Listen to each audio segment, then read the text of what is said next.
कभी stock market के charts देखे हैं, वो जो ऊपर नीचे जाने वाली हरी और लाल लाइनें होती हैं? कभी सोचा है कि वो असल में क्या कह रही हैं? देखिए, वो सिर्फ लाइनें नहीं हैं, वो तो बाजार की धड़कनें हैं, एक कहानी है। तो आज हम इसी कहानी को, इसी छिपी हुई भाषा को समझने की कोशिश करेंगे। चलिए शुरू करते हैं। तो देखिए, पहली नजर में तो ये चार्ट किसी पहेली से कम नहीं लगता है ना? लेकिन असल में इसका हर एक उतार चढ़ाव, हर हरी और लाल बत्ती बाजार के अंदर चल रही दो सबसे ताकतवर भावनाओं की कहानी सुनाती है, डर और लालच। तो सवाल ये उठता है कि इस कहानी को पढ़ा कैसे जाए और इससे फायदा कैसे उठाया जाए। हर चार्ट के दिल में कह सकते हैं एक जंग चल रही होती है।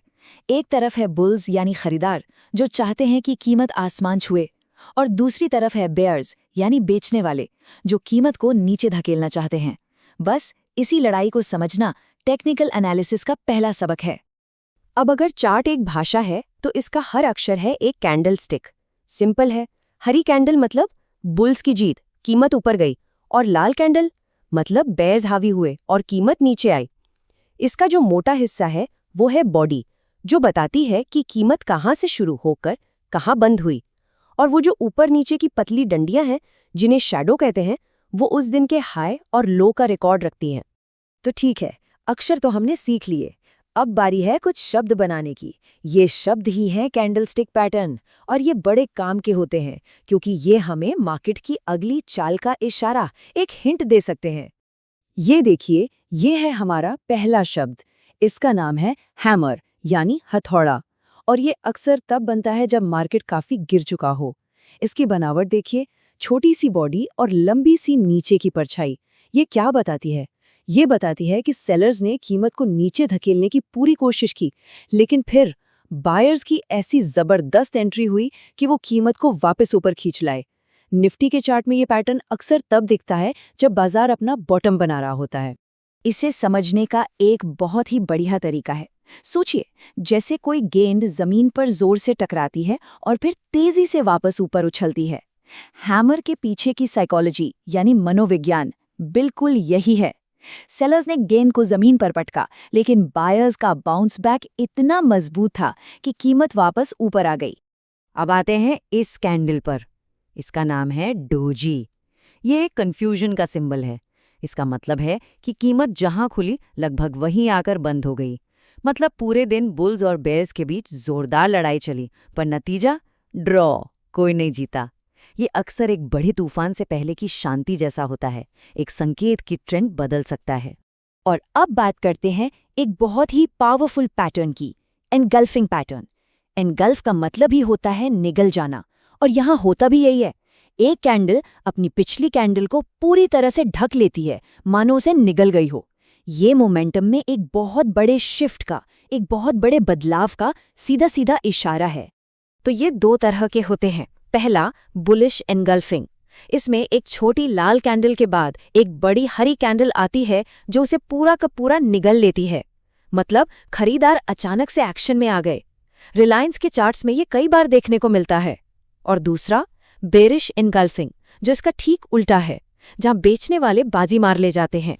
तो देखिए, हमने अक्षर सीखे, शब्द बनाने भी सीख लिए, लेकिन किसी भी भाषा को पूरी तरह समझने के लिए व्याकरण यानी ग्रामर बहुत जरूरी है। बस इंडिकेटर्स यही काम करते हैं। ये हमारे पैटर्न को कंफर्म करते हैं और हमें पूरा कॉन्टेक्स्ट देते हैं। तो चलिए कुछ जरूरी इंडिकेटर्स को भी समझ लेते हैं। सबसे पहले बात करते हैं मूविंग एवरेज की। ये सबसे आसान और सबसे ज्यादा इस्तेमाल होने वाले इंडिकेटर्स में से एक है। ये कुछ नहीं, बस एक तय समय की औसत कीमत है, जैसे पिछले 50 दिनों की या 200 दिनों की। एक सीधा सा नियम है, अगर कीमत 200 दिन के एवरेज से ऊपर चल रही है तो माना जाता है कि स्टॉक लंबे समय के लिए अप ट्रेंड में है। और मूविंग एवरेज से जुड़ा एक बहुत बड़ा सिग्नल है जिस पर दुनिया भर के ट्रेडर्स की नजर रहती है। इसे कहते हैं गोल्डन क्रॉस। ये तब होता है जब छोटा वाला यानी 50 दिन का मूविंग एवरेज लंबे वाले यानी 200 दिन के एवरेज को नीचे से ऊपर की तरफ काट देता है। ये अक्सर एक बहुत बड़े और लंबे बुल रन की शुरुआत माना जाता है।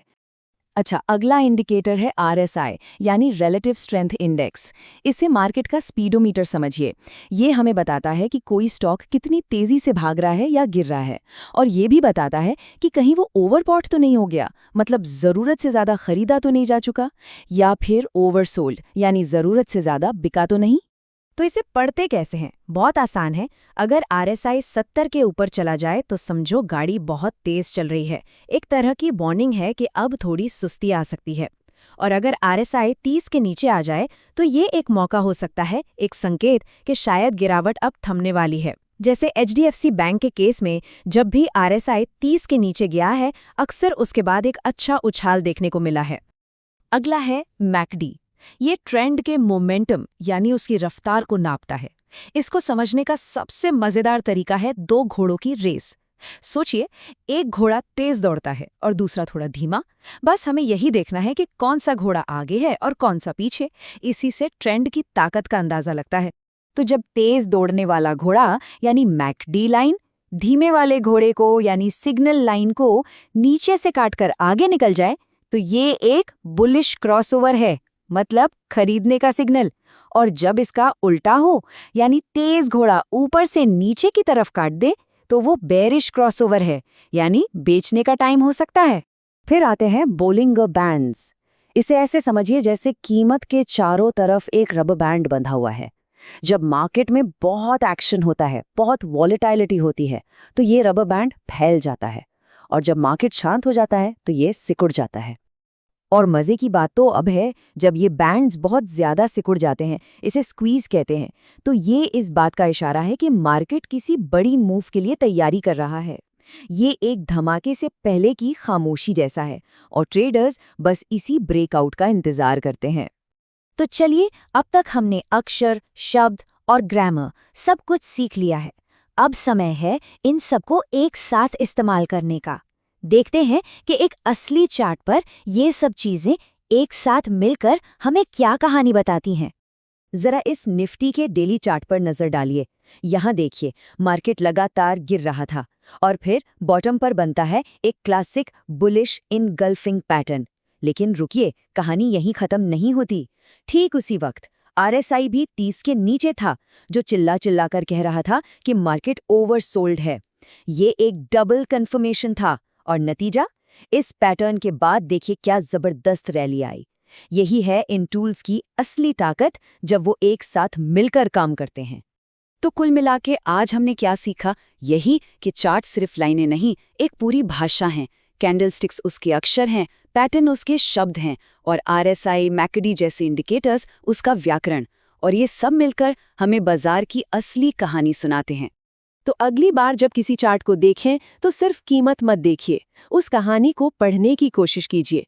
खुद से सवाल कीजिए, बुल्स क्या सोच रहे हैं, बेयर्स के मन में क्या चल रहा है, क्योंकि हर चार्ट असल में डर और लालच की ही कहानी है। तो सवाल यही है कि आज बाजार कौन सी कहानी सुना रहा है।